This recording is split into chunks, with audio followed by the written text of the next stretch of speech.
السلام علیکم دوستو، امید ہے آپ سب خیریت سے ہوں گے۔ آج پھر ایک نئے موضوع کے ساتھ حاضر خدمت۔ لکی ڈرا کا آخری دن تھا اور انعام کی پہلی رقم ہی اتنی تھی کہ طارق کے 14 طبق روشن ہو سکتے تھے۔ 4 ماہ ہوئے تھے طارق اپنے ٹیوشن کی فیس تک نہ جمع کروا سکا تھا۔ ابو کے انتقال کے بعد 7 لوگوں کا پیٹ پالنے والا وہ اکیلا مرد تھا۔ دوستو، انسان کو جب ڈھیر سارے پیسے کی ضرورت ہو اور بظاہر اس کے حالات چند روپے کمانے کے قابل نہ ہوں، تو ایسے میں بھی اس کا ذہن ہار ماننے کو راضی نہیں ہوتا، بلکہ یہی وہ وقت ہوتا ہے کہ جب اسے ایک لاٹری، ڈکیتی یا پھر ایک بڑے خزانے کے مل جانے کا خیال زندہ رکھتا ہے، کیونکہ بظاہر ڈھیر سارا پیسہ مل جانے کی اس کے پاس کوئی معقول وجہ نہیں ہوتی۔ طارق بھی ایسے ہی حالات سے گزر رہا تھا اور اس لاٹری کا اشتہار دیکھتے ہی اس کی مرتی امیدیں پھر سے زندگی کی انگڑائیاں لینے لگیں۔ لکی ڈرا میں شامل ہونے کا اس کے پاس آج آخری دن تھا اور بالآخر اس نے اپنی قسمت آزمانے کی ٹھان لی تھی۔ نازوں سے رکھی بائک لے کر سیدھا محلے کے ایک مکینک کے پاس پہنچا اور اسے مارکیٹ ویلیو سے آدھے پیسوں میں بیچنے کی آفر کر دی۔ مکینک کو اس ڈیل میں پروفٹ نظر آ رہا تھا۔ اس نے بنا لے تو لال آدھے گھنٹے میں کیش دینے کا وعدہ کر دیا، لیکن طارق نے ایک شرط رکھی کہ کیش لیتے ہی وہ بائک لے کر 1 گھنٹے کے لیے جائے گا اور اپنا ایک ضروری کام نپٹا کر بائک اور گاڑی کے کاغذات مکینک کے حوالے کر دے گا۔ مکینک نے فوراً حامی بھر لی۔ کیش ملتے ہی طارق سیدھا طارق روڈ پہنچا اور لکی ڈرا کا نمبر لینے لگا۔ لکی ڈرا کے کوپون پر مندرجہ ذیل شرائط ضبط تھیں۔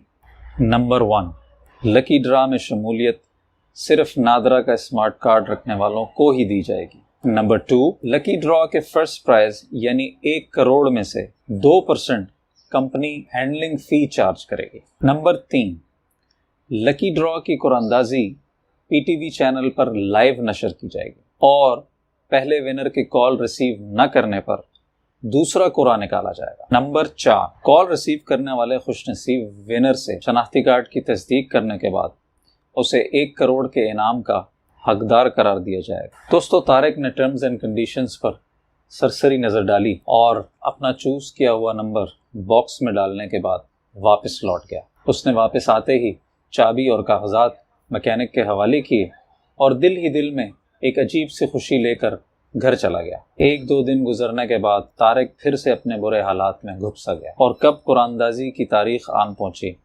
اسے خبر تک نہ ہوئی۔ صبح کے 11 بج رہے تھے۔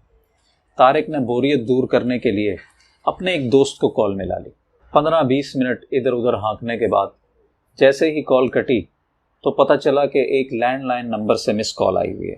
تذبذب کی حالت میں طارق نے اس نمبر پر کال بیک کی تو دوسری طرف ایک خاتون تھی جنہوں نے استفسار کرنے پر بتایا کہ ہم لاٹری آفس سے ہیں، آپ کا قرآن اندازی میں پہلا نمبر نکلنے پر کال کی گئی تھی، البتہ آپ کا نمبر انگیج جا رہا تھا اور آئی ایم سوری کہ لاٹری کی رقم دوسرے کالر کے نام لاک کی جا چکی ہے۔ خیر دوستو، طارق تو لاٹری جیت کر بھی ہار گیا، مگر کہیں ایسا تو نہیں کہ طارق کی طرح انتظار تو ہمیں بھی کسی لاٹری کھلنے کا ہو، مگر ہمارا فون، دل و دماغ اور وقت کہیں اور ہی انگیج رہتا ہو۔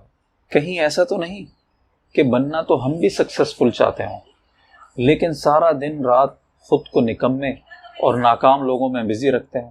دوستو، وقت، موقع اور کامیابی کبھی کسی کا انتظار نہیں کرتے اور نہ ہی کبھی بند دروازوں پر دستک دیا کرتے ہیں۔ بارش کے قطرے ساری زمین پر ایک مقدار میں برستے ہیں، لیکن پھول پودے صرف اس زمین پر کھلتے ہیں جو زمین زرخیز ہو۔ اگر آپ بھی 24 آورز خود کو فضول اور بے معنی چیزوں میں انگیج رکھتے ہیں اور پھر اس امید پر زندہ ہیں کہ کوئی لاٹری نکل آئے گی، تو یاد رکھیں کہ ایک ننھے منھے بچے کو بھی ماں اس وقت تک دودھ نہیں دیتی کہ جب تک وہ روتا نہیں۔ اپنا خیال رکھیں۔